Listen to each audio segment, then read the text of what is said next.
Hi மக்களே வணக்கம். Big Boss season 9 எல்லோரும் நம்ம சேனலை சப்ஸ்கிரைப் பண்ணிட்டு உங்கள் ஆதரவு தெரிவிச்சிங்க. இப்போ வேணா பிக் பாஸ் ஹவுஸில் இருக்காங்க இல்லையா, அவங்க பார்த்தீங்கன்னா எல்லா போட்டியாளரையும் லெஃப்ட் அண்ட் ரைட் வாங்குறாங்க.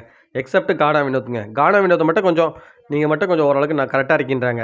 விக்ரம்லாம் போட்டு அந்த காட்டுறாங்க. நீங்கள் வந்து வக்ரம் விக்ரன்றதை நிரூபிக்கிறீங்க, முதல கண்ணீர் வடிக்கிறீங்க, அப்படி இப்படின்னு செம்மையாக லெஃப்ட் அண்ட் ரைட் வாங்கி விட்டாங்க விக்ரமை.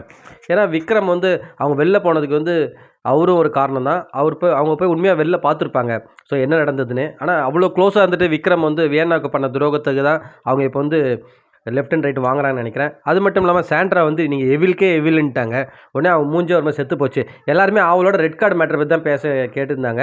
அப்போ பார்த்தீங்கன்னா ரெட் கார்டை பற்றி பேசக்கூடாதுன்னு சொன்னோன்னா சாண்ட்ராக்கு வந்து ஒரு மாதிரி வந்து நிம்மதியாக ஆச்சுன்னு சொல்லலாம். ஏன்னா அவங்க தான் ரொம்ப ஆவலாக இருந்தாங்க எப்படி போயிருக்கும் வெளியேன்னு. ஆனால் வெளில எப்படி இருக்குன்னு அவங்களுக்கு தெரில. ஸோ அவங்க வரும்போது தான் அவங்களுக்கு வந்து அந்த பெரிய ஒரு ஷாக்காக இருக்க போகுது. ஏன்னா அவங்க நினச்சிருப்பாங்க நம்ம ஆக்ட் பண்ணது எல்லாமே நம்பிட்டு இருப்பாங்க மக்கள். ஸோ நமக்கு வந்து நிறைய வந்து சிம்பத்தி கிரியேட் ஆகிருக்குன்னு சொல்லிட்டு நினச்சிருப்பாங்க. பட் ஆனால் ஒரு கட்டத்தில் வந்து பார்த்திங்கன்னா சொல்லிட்டாங்க வியன்னா, இவங்க வந்து கிளவரான ஆள் தான். யார் சாண்ட்ரா கண்டிப்பாக புரிஞ்சிருப்பாங்க. ஸோ அதை மெயின்டைன் பண்ணுறதுக்கு என்னென்னலாம் பண்ணணுமோ அதை பண்ணுவாங்க. இனிமேல் பாருங்கள் நீங்கள் ஒன்றா அந்த சொன்னாங்க இல்லையா ட்ராமா, அது என்ன தான் எனக்கு வந்து ஃபிக்ஸ் வந்துடுச்சு, ஏன்னா வந்து பேனிக் அட்டாக் ஆகிட்டேன்னு சொல்லிட்டு.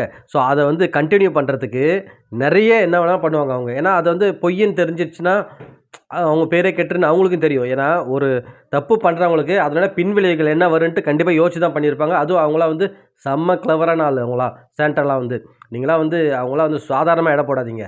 ஸோ பார்த்தீங்கன்னா அவங்க வந்து மூஞ்சில் அடித்த மாதிரி ஒரு சில விஷயம் வந்து வேணா சொல்லிட்டாங்க. ஸோ அதில் கொஞ்சம் அப்செட் ஆகிருப்பாங்க அவங்க.